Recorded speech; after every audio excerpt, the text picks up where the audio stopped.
she whispered my name before I ever spoke it aloud. The forest answered her, and every tree leaned closer to listen. I entered the forest just before sunset, thinking it would call me. Calm. The trail sat behind my town, quiet and familiar. Tall trees blocked the sky, and the air smelled of wet soil and rot. My boots pressed into soft earth, and every step sounded louder than it should. At first, nothing felt wrong. Birds called in the distance, leaves rustled softly. Then the sounds faded, one by one, until silence wrapped around me tightly. I felt watched.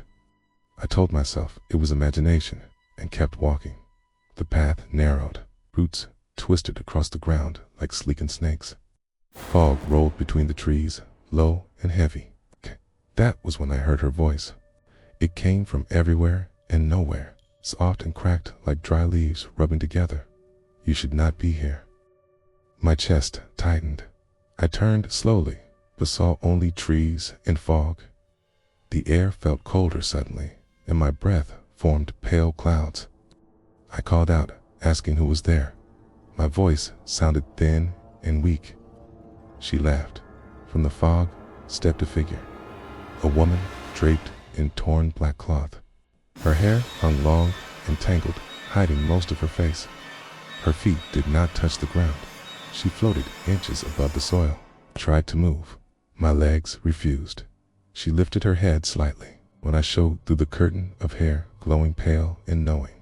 You came because you were chosen, she said. I asked her what she wanted. My voice shook. She raised a thin finger and pointed at my chest. I know who you are, she whispered. The forest reacted. Its branches bent inward. Leaves trembled. I felt pressure in my ears, like the world sinking underwater. I ran. My body broke free, and I sprinted down the trail. Branches clawed my arms. Roots reached for my feet.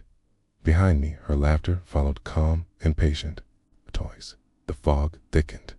The path twisted unnaturally, leading me in circles. Every time I looked back, I saw her floating behind me, closer than before. She spoke again inside my head. You carry the mark, okay?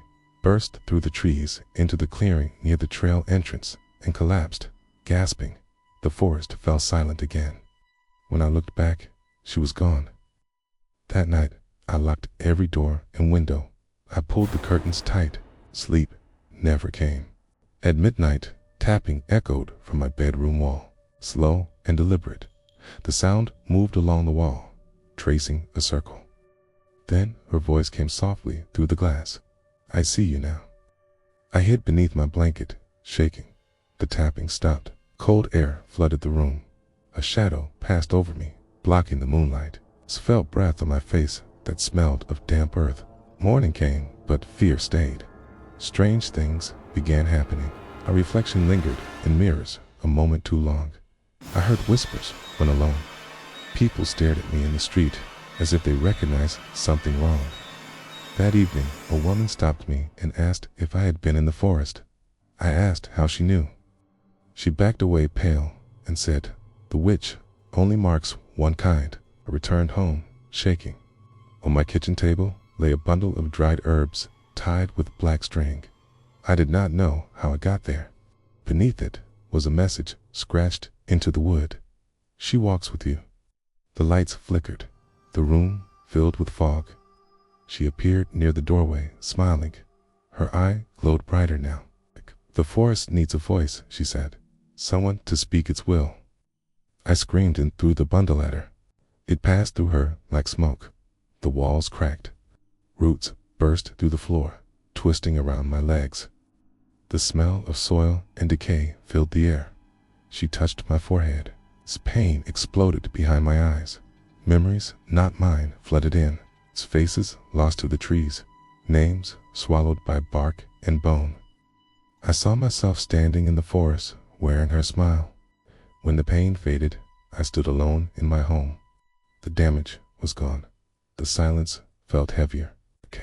In the mirror, my eyes glowed faintly pale. That night, I walked into the forest without fear. The trees parted willingly. Shadows bowed. I heard footsteps behind me, soft and human. Someone else had followed the trail. Kay smiled and whispered their name. If you enjoyed the story, then like and subscribe for more videos.